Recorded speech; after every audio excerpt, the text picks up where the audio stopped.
E vale reforçar, deve-se sempre pensar na possibilidade de um problema renal em quadros de hipertensão arterial ou pressão alta, diabetes, histórico familiar de doença renal. Então, tanto uma como a outra, a pressão e a diabetes, foram as causas principais desse problema que eu enfrento. O outro aspecto é em relação à infecção urinária.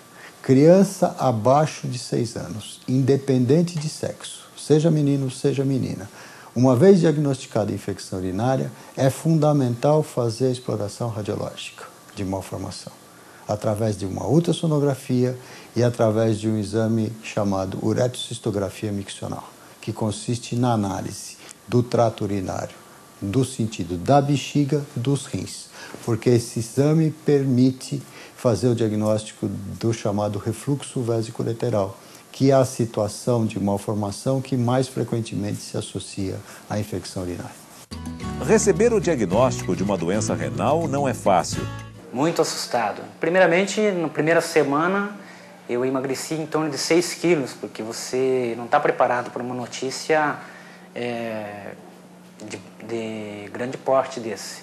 É preciso um ambiente tranquilo, calmo, que o paciente tenha confiança no seu médico, que o médico explique para ele de uma maneira clara e sem alarde, colocando hoje as inovações tecnológicas e as possibilidades de tratamento boas que nós dispomos, e isto é muito importante para que o paciente tenha a compreensão do que ele pode ter no futuro como possibilidade de vida e de qualidade de vida.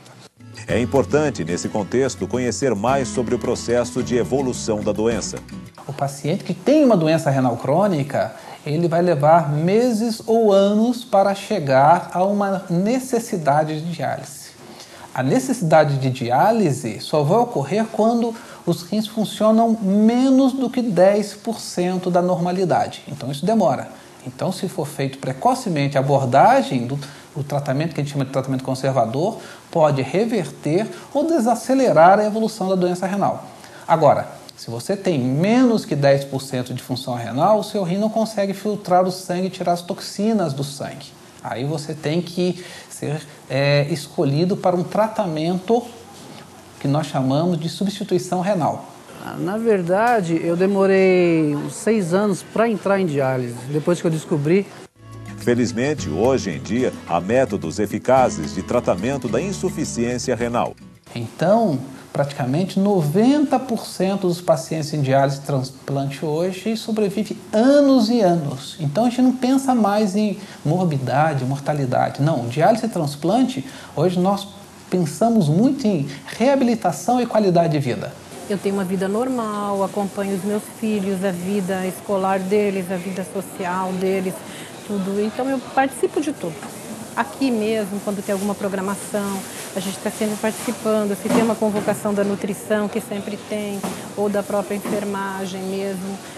A escolha do tipo de tratamento é uma decisão muito importante.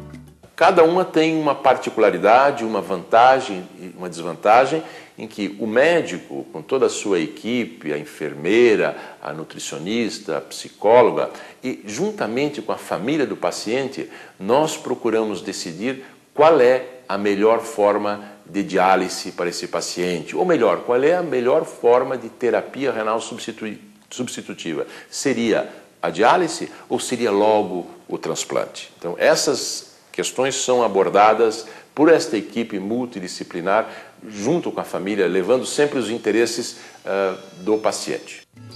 Vale conhecermos um pouco mais sobre algumas das principais modalidades de terapia renal substitutiva, a começar pelo transplante.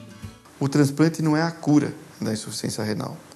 O transplante é uma modalidade de tratamento.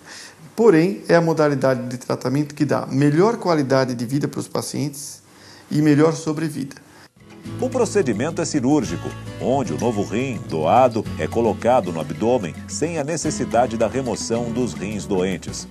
Então nós conseguimos transplantar indivíduos que ficam aí 10, 15 anos muito bem com o seu novo rim.